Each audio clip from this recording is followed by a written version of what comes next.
Mi hija tomó mi pensión para un viaje, y lo que encontró en mi nevera la dejó en shock, me gusta decirlo así, con una frase que suena a sentencia breve, tajante, imposible de ignorar, porque así fueron las primeras horas después de descubrir que Quintesa había cogido mi tarjeta y cerrado la puerta detrás de ella como si la casa fuera un lugar por el que ya no contaba. Salió con una maleta pequeña y una risita que ahora me parece demasiado aprendida. Dejaba atrás no solo la cocina polvorienta, sino años de gestos que yo había acumulado sin pedir permiso, a las arrugas de mis manteles, los botones cosidos a mano, el reloj que no daba cuerda, pero que yo seguía mirando para no perder la hora de las cosas. Trabajo, cuidado y paciencia en forma de objetos. Eso fue mi herencia para ella hasta el día en que decidió que lo más práctico era convertirlo en financiación de su ocio. Me llamo Uli. Fui costurera toda mi vida. Mis manos saben leer tejidos y memorias. Mi taller era un cuarto con luz clara, donde la máquina hacía un zumbido constante y las telas olían a jabón y lavanda. Cosí vestidos de fiesta para bodas que ya ni recuerdo.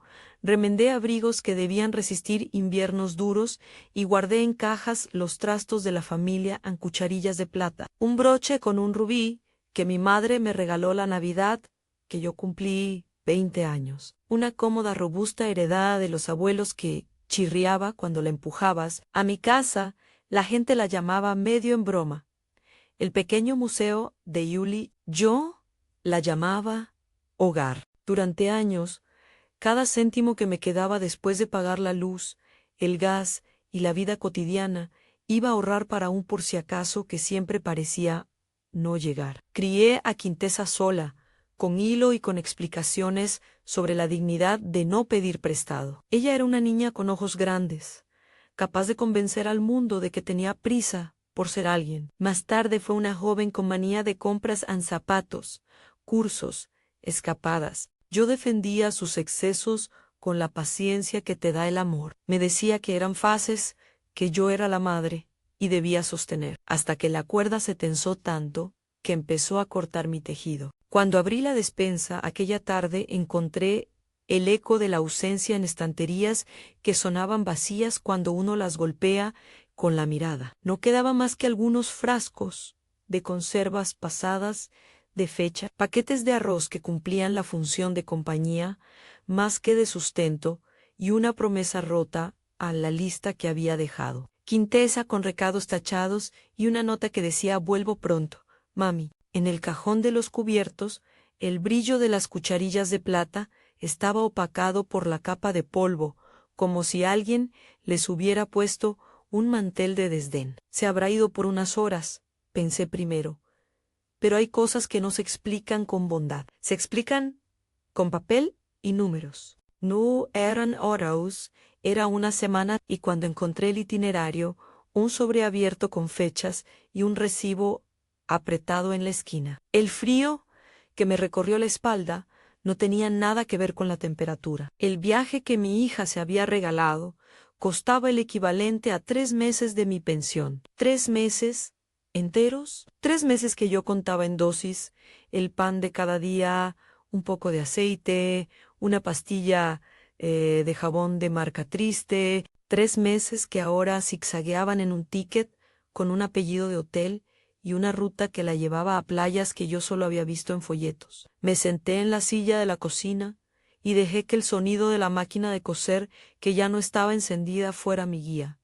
No pensé primero en la ira, pensé en la incomprensión. ¿Cómo se puede ir tan ligera con la tarjeta de alguien que ha gastado su vida en darte vestidos y calefacción? Entonces, la memoria me devolvió pequeñas escenas que juntas armaron el patrón a las veces que yo le dije no, y ella insistió hasta que yo cedí. Las veces que pidió solo un favor y luego otro. La vez que volvió con un bolso nuevo y dijo que sería por la universidad, aunque luego el curso nunca apareció en el correo. Uno no hace cuentas hasta que le tiemblan los dedos al ver el saldo. Al principio, dije en Quintesa, cariño, si necesitas, me lo dices. Era mi recurso automático, el que te sale cuando una parte de ti quiere seguir creyendo que eres la protectora. Ella me miró con esa sonrisa que abre puertas y dijo a mamá, ¿me dejas la tarjeta? ¿Es urgente?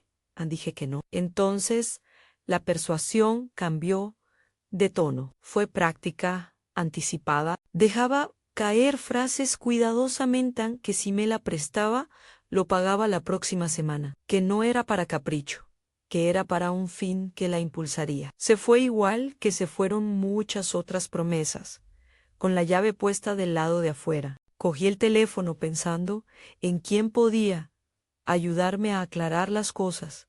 No quería denunciar. No me interesa hacer ruido, pero sí quería entender cómo había llegado la relación a esto.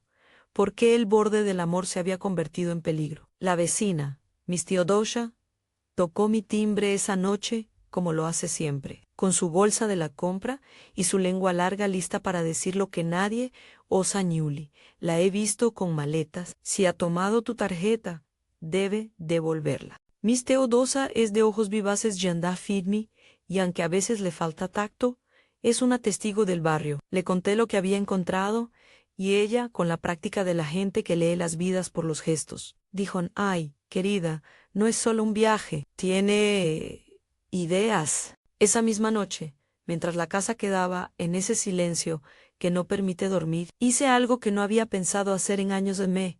Senté a revisar los objetos que había guardado como reliquias, no por nostalgia, sino por supervivencia. Si la pensión se me iba a acabar, antes del primer día del mes siguiente, podía vender algo con dignidad, con naufirmao, con gesibu, no como el robo que siento en el estómago ahora. Hablo de esa sensación que es mezcla de indignación y cálculo, que se vende sin romperse del todo. ¿Qué se puede intercambiar por una semana de aire en el mes? Empecé por las pequeñas cosas que siempre me parecieron demasiado pesadas para aferrarme. El juego de cucharillas de plata que mi abuela usaba en Navidad, ese broche que había sobrevivido a una guerra y que colgaba en un celo de terciopelo, la mesita de café que hacía ruido al girar la llave de la cerradura. Los objetos tenían nombres en mi cabeza, a la cucharilla de las sopas de consuelo, el broche de la Nochebuena que brilló con lágrimas y la cómoda que llevaba el olor de la casa de los abuelos. Se los nombré como quien despide a una parte de sí. No vendí por necesidad mezquina, vendí porque no quería que mi dinero se convirtiera en el combustible de la irresponsabilidad, y vendí de forma legal en llamadas, citas, firmas. No podía ni quería que aquello se volviera un asunto de policía en la puerta. Llamé al único anticuario cuyo cartel colgaba sin pretensiones en la calle del mercado, Alicia Sterling. Tenía fama de no perderse en las cosas. Las veía por fuera y por dentro, y pagaba con calma. Acordamos vernos. Alice Tester llegó con su abrigo largo y un portafolio que olía a cuero viejo. Le puse las cucharillas sobre la mesa. El reflejo de la luz en su superficie devolvió otros años. Él las miró, no con prisa, con ese gesto profesional que no juzga, que mide. Habló de patina, de procedencia, de consumo actual. Le dije que eran de mi familia. Me ofreció una cifra tomada con el cuidado de quien sabe que está comprando algo con historia. Era suficiente para cubrir las semanas que tenía pendientes y dejar un margen para algo más que pan. No fue un monto humillante ni excesivo. Fue el precio de algo que, en mi casa, no significaba ya el mismo peso. El firmamos a mí dio un recibo en el que constaba la venta y la fecha. No necesitábamos más. Probé a vender el broche. Después, el broche me dolió más. Por supuesto, en el rubí había conocido manos temblorosas. Una noche de baile, un rayo de sol en una ventana antigua. Lo envolví en una servilleta limpia y lo llevé con el estómago apretado. Alice Tester lo examinó y dijo, palabras que yo agradecí, y esto tiene valor sentimental. Eso también se paga. No me entregó una fortuna, pero sí la posibilidad de comprar algo que no fuera puramente comida, la posibilidad de recuperar mi dignidad con un gesto que doliera menos que el olvido. Cuando volví a casa con los sobres abultados y los recibos doblados en el bolsillo, tenía algo que no tenía, desde hacía mucho tiempo, en decisión. No quería que lo que comprara fuera simple consumo, Quería que cada euro gastado hablara. No buscaba ostentación vacía. Buscaba una mesa que dijera, "And yo sigo siendo yo". Si alguien iba a creer que me dejarían sin aire, ese alguien tendría que comprobar que yo todavía sabía cómo respirar con gusto. Empecé a llamarlo el banquete de la restitución en mi cabeza. Lo planifiqué como un rito, no como una fiesta. Primero fui al mercado gourmet, donde los productos tienen nombres que suenan a poema y precios que suenan a un arrebato del corazón. Caminé por los pasillos como quien entra en una tienda de recuerdos de una vida que se creía fuera de alcance. Olí el caviar y el olor me resultó extraviado y caro. Olí el champán, la trufa, las aceitunas, curadas hasta volverse pequeñas obras de arte. Compré en porciones pequeñas, como quien no pretende devorar todo lo que le había sido negado, sino saborear la idea de que podía elegir. Mientras tanto, Miss Theodosia merodeaba en la ventana de su casa y me miraba con esa mezcla de curiosidad y satisfacción que solo tienen los que han visto el episodio entero de un vecindario. Un día me trajo un frasco de mermelada y, sin medias tintas, me dijo, haz lo que tengas que hacer, cariño. Si una mujer no se defiende en su propia casa, ¿qué le queda? Sus palabras fueron un bálsamo en el oído y un pie en la hierba para avanzar la noche antes de mi ocurrencia final, porque la venta y la compra eran apenas el principio. Me quedé un rato mirando los recibos, colocándolos en línea como quien alinea piezas de un rompecabezas. Entre los papeles que encontré en la bolsa de Quintesa, porque sí, inspeccioné la bolsa, a veces la curiosidad y el miedo te empujan a eso. Había un folleto que nunca imaginé que vería, no estaba ahí por descuido.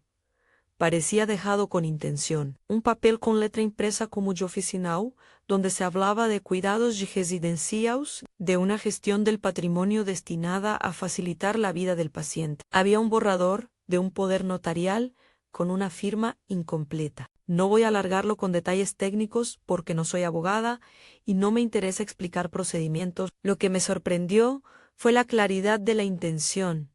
Alguien estaba pensando en un futuro sin consultarme. Al principio pensé que era un error administrativo. Después lo llamé por lo que era, una estrategia. No saqué el folleto en voz alta, lo dejé entre los pliegues de una servilleta y me traje la comprensión de que no solo había usado mi dinero, había planeado reemplazarme. Eso es lo que más duele, que la mano que ha aprendido a remendarte busque el modo de guardarte en una estantería como si fueras un adorno peligroso. La idea me pareció un agravio mayor a cualquier pérdida de dinero. Era la radicalización de su desprecio. Con los recibos en la mesa y el folleto como prueba muda sobre la encimera, hice lo que pude con lo que tenía, en un plan sencillo, sin escandalizar a nadie, sin altar de venganza. No quería que nadie terminara en un juzgado. Solo quería volver a tener control.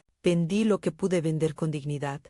Recibí el dinero con la calma que te dan los papeles en regla, y compré aquello que hablaba de mi libertad en términos que entendía, una reserva para la compra de alimentos buenos y un pequeño gasto para un viaje o un capricho que no debía reportar a nadie. Esa tarde la casa cambió de color, los grises del polvo se despegaron por un rato, y los pasillos tuvieron un olor nuevo en mantequilla, limón, pan tostado. Puse en la mesa el mantel que había cosido con puntada fina para mi madre. Desempolvé esas cucharillas que acababa de vender y las coloqué sobre un plato simbólico, como quien vuelve a colocar trozos de su vida en orden. Era una mise en scène, no por presumir, sino por demostrar que aún tenía derecho a decidir qué se comía y cómo se celebraba la vida. Lo que hice después de poner la mesa fue simple.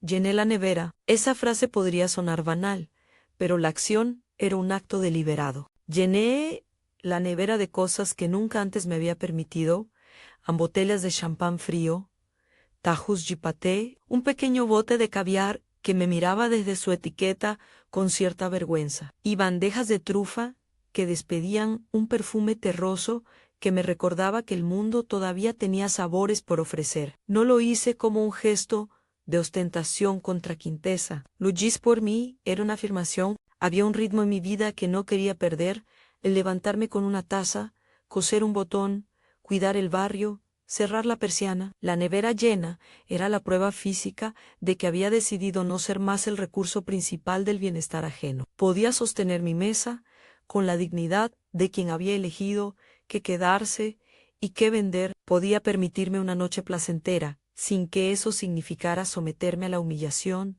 de darlo todo siempre. Con todo colocadito en su sitio, me senté al borde de la mesa y observé. La cocina parecía una versión ampliada de mi taller en herramientas, ingredientes, la promesa de algo bien hecho. Afuera, el barrio seguía su respiración mecánica. Miss Theodosia probablemente ya había comentado con alguien que algo se cocinaba en mi casa. Le sonreía la idea en mí. Gusta que la gente hable. A veces, hablar es una manera de ser visto. A esa hora, coincidió que sonó el timbre. No esperaba visitas. Respiré y fui a la puerta con calma. Abrí y vi a Quintesa en la acera, con la maleta todavía al lado, con la piel un poco bronceada y con ese aire que mezcla sorpresa y expectación. No sé si esperaba que yo la recibiera con los brazos abiertos. Tal vez sí había algo en su rostro que no era solo prisa por volver, había un brillo de alarma contenida, como quien ha gastado sin mirar y ahora no sabe qué paso dar. No había planeado una escena teatral, ni un ajuste de cuentas inmediato, no soy de las que disfrutan con lágrimas de la otra parte. Pero al ver a mi hija, con su bolso de nuevo colgando del hombro, noté algo que me hizo apretar la servilleta en la mano en la bolsa que ella había dejado en la mesa esa mañana, la misma que yo había registrado sin intención de humillar. Estaba abierta, y del bolsillo sobresalía un folletito igual al que yo había encontrado. Un pensamiento me cruzó. ¿Había dejado ese papel deliberadamente en su bolsa para que yo lo encontrara y supiera lo que tramaba? ¿O simplemente no había cuidado lo suficiente?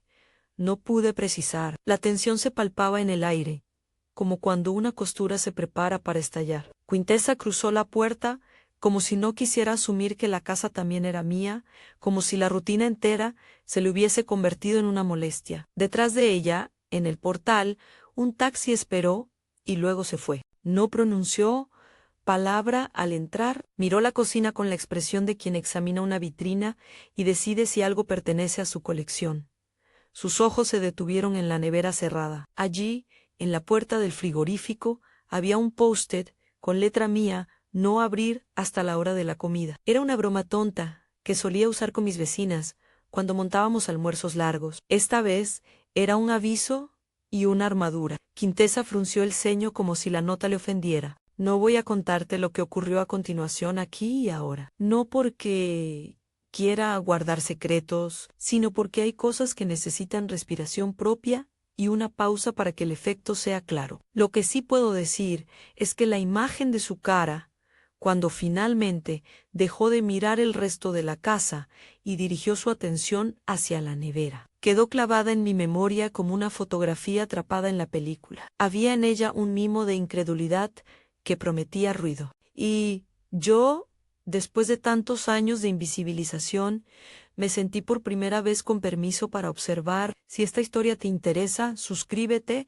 y quédate. Hay más en este relato que una nevera y una tarjeta. Hay decisiones, papeles, firmas y personas que creen que la piedad tiene derecho de propiedad. ¿Dónde está el límite entre cuidado y explotación? ¿Qué vale más, la memoria de un broche o la libertad de decidir cómo vivir los últimos años? Dime qué piensas en los comentarios. La puerta sonó otra vez, como anunciando que algo más no esperado estaba a punto de pasar. Me quedé en la cocina, con las manos apoyadas en el borde de la mesa, notando que los objetos que vendía ahora habían cumplido otra función.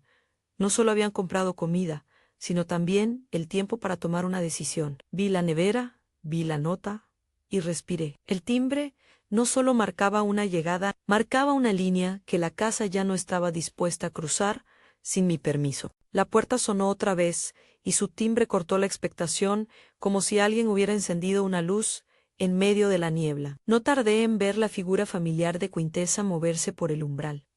con la maleta a su lado y la cara, aún con ese color de sol que uno adquiere en un descanso pagado por otras manos. Entró con paso corto, como si calculara cada centímetro de la casa, para ver que seguía siendo suyo y que no. No fue hasta que se acercó a la cocina que su atención se clavó en la nevera, amparó en seco. Sus ojos recorrieron la puerta con una especie de indignación profesional, como si hubiera descubierto una afrenta estética, una nota mía pegada, un mantel desplegado con la plancha todavía caliente, un plato en el centro aguardando el primer servicio. Era la escena que yo había dispuesto con cuidado, no para humillar, sino para constatar. ¿Qué es esto?, dijo, con la voz que usa quien pretende indignarse y, al mismo tiempo, buscó argumentos. Me acerqué y le ofrecí la sonrisa más calma que pude sostener. No pretendía convertirlo en un juicio público.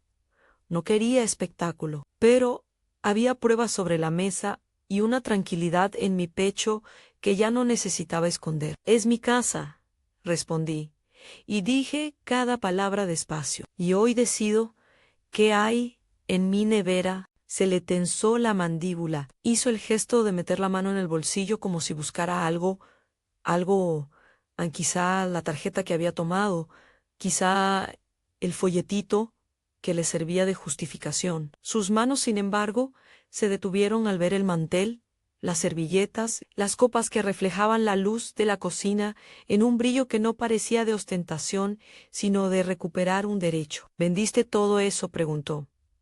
¿Vendiste las cosas de la familia? La pregunta iba envuelta en reproche, pero también llevaba otro sabor, el de la sorpresa, de quien no esperaba consecuencias tan inmediatas por sus actos. No, contesté con prisa. Vendí lo que elegí vender. Dejé que mis palabras cayesen con la misma calma con la que había doblado los recibos. Saqué del cajón el primer sobre en el recibo por las cucharillas, la fecha, la firma de Alcester, el segundo sobre con el papel donde constaba la venta del broche, el tercero con el sello del anticuario y la mención de la fecha en la que él inspeccionó las piezas. Los coloqué sobre la mesa como quien muestra la documentación de una costura bien hecha, visible, clara, sin trucos. Quintesa miró los papeles. Se acercó, los tomó y los hojeó con la prisa de quien espera encontrar algo para agarrarse. Sus dedos temblaron un poco. No dijo nada sobre las firmas ni sobre las fechas. En su lugar, buscó la parte moral y la acusación fácil. «Has malgastado mi dinero», gritó, sin fuerza, más por costumbre que por convicción. «Eso es la pensión de la que vivo». Me sorprendió que aún usara el plural posesivo a mi dinero como si fuera suyo por derecho de ocupación. Respiré y sujeté la mirada para que no se escapara. No quería que la casa se convirtiera en un ring. No. Respondí, eso es mi dinero. Lo puse donde yo quise. Y lo gasté para volver a sentirme con derecho a elegir. Ella dejó escapar una risa corta que no alcanzó a ser humor. Luego, como quien tiene un guión preparado, cambió de táctica. «Voy a llamar a la policía», dijo. «Esto es abuso. Tú no puedes vender cosas así sin mi consentimiento». La amenaza sonó pobre en mi conjunto de papeles y copas, pero su intención quedó clara. Pretende arrojar la culpa sobre mí, convertir la narrativa en un problema ajeno. No entré en discusión larga. En su lugar, le pedí que se sentara. «No, Feijó». Fue entonces cuando tocó el timbre de la casa otro visitante inesperado. Pasos seguros en la acera y luego la entrada de Alcester como si viniera por la costumbre de devolver la verdad en forma de factura. Entró con su abrigo largo, guardó el paraguas en el perchero y sonrió con esa mezcla de profesionalidad y neutralidad que le caracteriza. «Traje los documentos que usted pidió», dijo, dirigiéndose a mí con su voz medida. «Están también las copias, por si las necesita para cualquier aclaración». Sacó de su portafolio un dossier con las hojas alineadas en recibos sellados, una nota con el desglose de los objetos tasados, su tarjeta profesional. No hubo dramatismo, solo presencia. Se sentó, dejó el portafolio abierto y señaló una línea con la fecha. «Todo está en orden», añadió. Las ventas se hicieron ante testigos y con recibo. Aquí tiene mi firma. Miss Soudosha, que a esas alturas ya estaba apoyada en el marco de la puerta con esa mezcla de curiosidad y solidaridad que la define. Cruzó la cocina como quien hace un favor al vecindario y se plantó junto a Lestister. Yo vi cómo se llevaron las cosas, dijo con esa voz contundente que tiene no pasó por la fuerza. Uli lo contó a todo el barrio. No es una trampa. Quintesa intentó interrumpir. Buscó la palabra fraude otra vez en su repertorio, pero sus argumentos se fueron quedando sueltos porque el contexto que ella inventaba se deshacía en cuanto miraba los papeles que sosteníamos. La documentación estaba clara en fecha, comprador, firma. No había ambigüedad legal que la dejara sin aire. Y el folleto, dijo, recuperando el tema que más le urgía. ¿No tenías planes para mandarme a un sitio? Encontré ese papel. Lo quería para demostrar que hay problemas serios aquí. Su mano rozó la servilleta donde yo había dejado ese folleto, casi como una prueba del crimen. Pero yo tomé la servilleta con tal naturalidad que la tensión se desinfló. Saqué el folleto y lo desplegué con sosiego. No había tecnicismos que me interesase discutir. Lo que mostraba era la intención. Ahí estaba la propuesta, el texto que hablaba de gestión de patrimonio y de facilitar cuidados con un tono económico que no se había preocupado por consultarme. No lo exhibí como un arma, lo mostré como una evidencia de lo que yo sospechaba, aunque habían tomado decisiones sobre mí sin mi consentimiento. Quintesa palideció, la rabia la volvió fría y su voz, antes estridente, se volvió estrangulada. Era por tu bien, murmuró, para que no te pasara nada. No quería demonizarla en ese momento. Quería que los vecinos la vieran, que supiera que sus excusas no limpian la escena. Pero no me moví hacia la dureza gratuita. Recordé mis manos, mis años, las puntadas que había dado porque creí que eso era lo que debía hacer. Reparar, sostener. Tu bien no puede comprarse a costa de convertirme en un objeto que hay que esconder. Dije, hay cuidado y hay presa. ¿Tú decidiste por mí? Sin preguntarme. Hizo un ademán. Quería escalar, llamó a alguien por teléfono, supongo que para generar alguna intervención formal, pero la conversación duró poco. No fue la policía la que apareció. Fue la vecina del tercero, sorprendida por el movimiento, que trajo consigo una mirada extraña de compasión para ambas. Nadie llegó a interrumpir porque la verdad, esa cosa mundana y paciente, se desplegaba en bona fide ante sus ojos enresivos. Fechas y la presencia de un hombre que podía testificar a Lestister. Y una vecina que afirmaba haber visto todo. Quintesa cambió la estrategia otra vez. Esta vez su argumento fue directo, casi infantil por lo brutal. Has gastado mi futuro, gritó. Ahora no tendré de dónde sacar. La palabra futuro pesó en el cuarto como una losa, porque en su boca no era proyección de esfuerzo, sino acusación de pérdida. Tomé la copa de champán que había dejado sobre el borde de la mesa y di un sorbo tranquilo.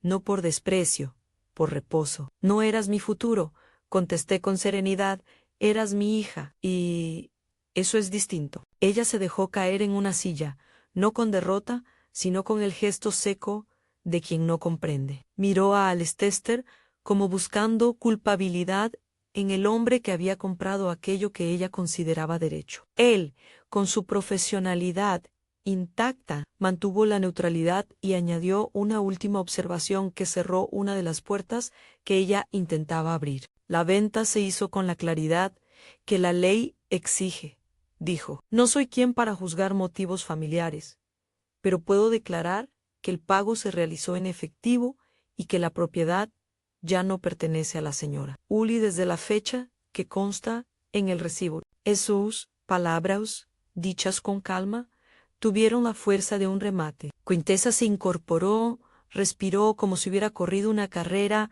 y, en su cara, vio otra emoción en vergüenza contenida. Caminaron por su interior el cálculo, el riesgo y la constatación de que sus formas no eran toleradas en el mismo registro que yo. No dijo nada sobre el folletito que había planeado. En cambio, Dejó que su mirada pasase por la mesa, por los productos, por esas pequeñas copas que reflejaban la luz que ella no supo ver. Esto no termina aquí, murmuró. Voy a hablar con el banco. Van a anular los cargos. Esto es un abuso. Me sorprendió lo automático de su respuesta. Era la reacción de quien creía poder resolverlo todo, volviendo a mover piezas, quitar dinero, anular movimientos. Pero yo no iba a seguir la guerra de papeles. No era un combate por cifras, era una pugna por dignidad y por quien decide sobre la propia vida. Haz lo que creas necesario, le dije. Yo tengo los recibos. Si hay algo que quiera agregar, que lo haga quien debe. Su rostro se contrajo, hizo un paso hacia la puerta, como si pudiera escapar de la mirada de un barrio entero que en aquel momento la estaba observando. Antes de salir, se volvió y con la voz quebrada dijo: «Tú no entiendes. Eu te quiero». La frase fue un intento de suavizar, de presentar su control como afecto. A mí me sonó a una vieja costura con hilo flojo a la declaración «no bastaba an la». Dejé marchar, cerró la puerta tras de sí y se quedó de pie en el portal unos segundos, como si esperara un reproche mayo ere. No lo hubo. Yo me quedé dentro con mis platos y mis decisiones, con la sensación de que lo que acababa de pasar no había sido teatral, sino necesario. Los días que siguieron fueron una sucesión de pequeños ajustes y de conversaciones que tenían más que ver con poner límites que con venganza. Cambié la cerradura de la puerta. No entré en detalles ni explicaciones, porque hacerlo implicaría dar lecciones. Lo hice porque necesitaba que ya no fuera tan fácil entrar a mi casa. Alguien que, sin pedir permiso, había decidido sobre mi futuro. Contraté a una señora para que viniera a ayudarme con las compras y con la limpieza. No lo hice por orgullo, sino por sentido común. Necesitaba compañía y asistencia en tareas que en un solo día me agotaban. No pedí consejos. Pillé manos. Alcester pasó por mi casa una tarde con una taza de té en la mano y se quedó un rato hablando de otras ventas, de cómo ciertas piezas llevan en ellas la historia y cómo una historia no debería ser moneda corriente. Miss Theodosia, como siempre, estuvo presente en la ventana, dando su veredicto silencioso. El vecindario, con su rumor cotidiano, se convirtió en un coro distante que me devolvía de vez en cuando una frase de apoyo o una mirada comprensiva. Quintessa volvió a aparecer un par de veces por el portal, esta vez con papeles en la mano y con el rostro más curtido. A veces llamaba al móvil, dejaba mensajes que yo leía sin contestar. En uno de ellos dijo que quería ir a terapia, que entendía que había actuado mal y que las cosas se iban a arreglar. No sé si creyó lo que dijo o si sus palabras fueron la mejor estrategia para no perder todo lo que esperaba conseguir. No me correspondía juzgar sus futuros actos, solo fijar los límites que ya sabía necesarios. Hubo, sin embargo, un episodio que me dejó la sensación de que la historia no sería un cierre definitivo, sino una lección en curso. Volvió una tarde, con una bolsa pequeña y un presente envuelto. Lo dejó en el felpudo y llamó como si fuera a disculparse. No entré, me quedé en la ventana mirando cómo se marchaba con pasos cortos, como si llevara consigo la misma prisa con la que se había ido. Al día siguiente, Miss Theodosia me comentó que la bolsa contenía un perfume, una fragancia que, según mi hijau, la recordaba a los momentos en que mamá sonreía. No abrí la bolsa, los objetos que vuelven se vuelven a su vez. Guardé el gesto y dejé que el tiempo hiciera su trabajo. No necesitaba recordar el presente para perdonar, ni tenía que aceptarlo para avanzar. Guardé la fragancia en un cajón por unos días y después la coloqué en la repisa de mi baño, donde a veces la rozaba con la mano como quien pasa un hilo por una tela que vuelve a tomar forma. El banquete quedó además como un rito que repetí en pequeños actos, no cada día, claro, pero sí en gestos que me recordaban que podía elegir. Compré una pequeña escapada, No describiré el destino porque no quiero que esto suene a lección de consumismo, y la disfruté sola, con la sensación de que cada kilómetro era una puntada más en la tarea de recomponer mi vida. Unos vecinos preguntaron en voz baja si me había sentido culpable. Otros, más curiosos, me pedían detalles sobre cómo había decidido qué vender. Yo explicaba sin apasionamientos. Vendí lo que podía reemplazarse con memoria y lo que no necesitaba para sobrevivir. Y conservé siempre un objeto pequeño que me recordara el origen de cada cosa. No hubo heroísmo en la decisión, hubo cálculo, afecto propio y un poco de rabia contenida. No me siento orgullosa de ver la herida, pero sí satisfecha por recuperar el derecho de gobernarme. Con el paso de las semanas, la casa volvió a su ritmo. Las telas en el taller se movían al compás de mis manos. La nevera, ahora, tenía menos trufas y más sentido práctico. Mantenía el equilibrio entre placer y austeridad. A veces, de noche, me sorprendo pensando en Quintesa no con rabia, sino con una mezcla de compasión y distancia. Pensar en ella me hace recordar mis propias decisiones a los 20, mis errores y mis intentos por corregir. Hubo quienes me dijeron después que había sido dura. Hubo quienes me felicitaron por haber actuado, pero a mí no me interesan tanto los juicios externos como la coherencia interna. Podía haber pedido ayuda institucional, haber llevado el tema a abogados o tribunales. Decidí no hacerlo porque no quería que esto se convirtiera en una batalla pública que desgastara el poco cariño que nos quedaba. Elegí la vía de la claridad y de la constatación documental al recibos, firmas, testigos. Decidí también que mi casa sería lugar para vivir, no un terreno de disputa. Hoy, cuando abro la nevera, lo hago con la tranquilidad de quien sabe que la comida dentro tiene un origen que yo elegí. A veces me siento en la mesa sola, con una copa, y me pregunto si todo lo que hice fue suficiente o exagerado. La pregunta es legítima. La duda convive con la satisfacción de haber dejado de ser un recurso sin voz. Comprendí que el sacrificio tiene un límite.